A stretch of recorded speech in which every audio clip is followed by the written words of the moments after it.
call the sport world because it's like real life, obviously. But like the stuff that Eric does and stuff, like, do you have the ability to go and like work with him sometimes? And like, do you do tracking stuff with him frequently and things like that? I've actually been having him help me a lot more with Buttercup for her human remains detection because I didn't really know what I was doing when I was trying to do it with Sage, when I was trying to like make her more dual purpose. Yeah. So I went to him and asked him for his advice and got a lot of like, I was able to pretty much start her in February or March and like 5 months pretty much have a certified dog. So yeah. And is the process of training for that similar to like narcotics detection and stuff? Like, do you do a lot of like box work and stuff to teach the odors? Or? That's how we started it, but it's also you need to have like a wide variety of like human remains. So like I have a specific like freezer with a shit ton of paperwork. So that way if like the cops ever like, what the fuck is this? Yeah.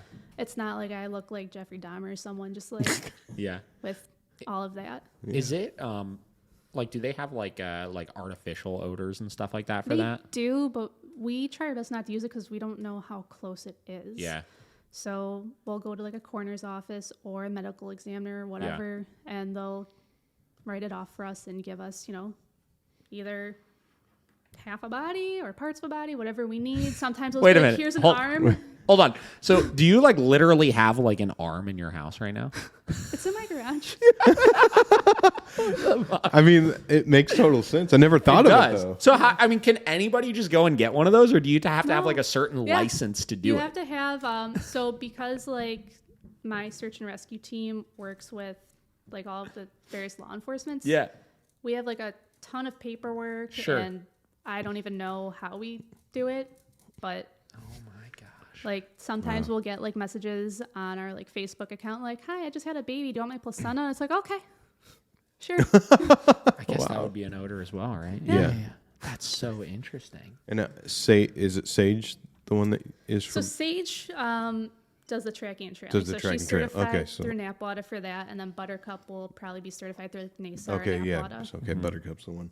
So do you like practice that in a lot? I mean, what's your how often are you working on like for example, the human remains detection, right? How often are you working on that? Where are you going to work that? Do you what's your routine as far as kind of training for that? Because I know it sounds like you're trying to go really everywhere as much as possible. So I became friends with some of the local police departments, so I'll contact and be like, "Hey, is it cool to have my dog off leash here? Yeah. Can I do this? Can I do that?" So I'll try to go to local parks. I'll try to go to like factories or buildings that might be run down, wherever like I can get permission to go, just to give my dog that environmental like difference. That way she's like, "Oh yeah, I can do this anywhere. Yeah. Oh cool, this building has like random odors, but here's this source, so this is where we're going." Yeah. Do you have any like spots in your house that your dog likes to go and just like chill by that maybe there's like a body buried under the floorboards or something? I try not to think about it.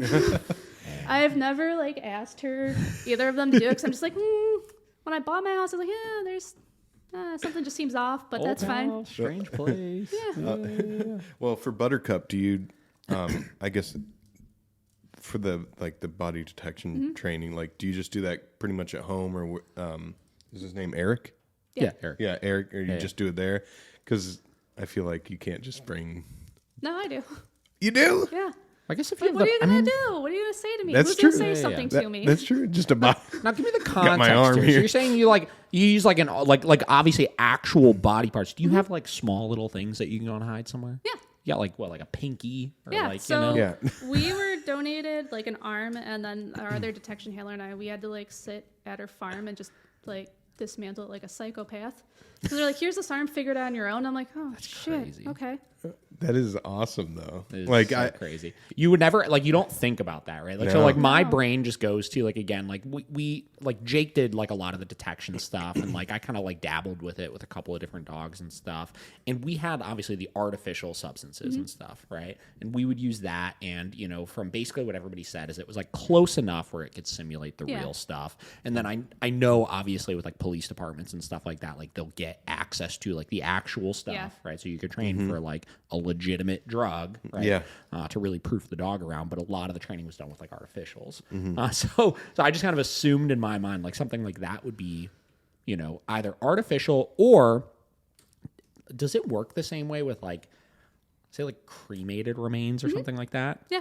Okay. Because I think something like that would be like more digestible for a lot of people than like literally like, here, let me put this hand over here for the dog. Yeah, it's morbid. That's why like I just try to have a sense of humor about it. So if you like think about too much and you're like, Jesus Christ, like it's the initial shock value of like, oh wow, like legitimately that's what you're using for. But it makes sense, obviously. Yeah. So.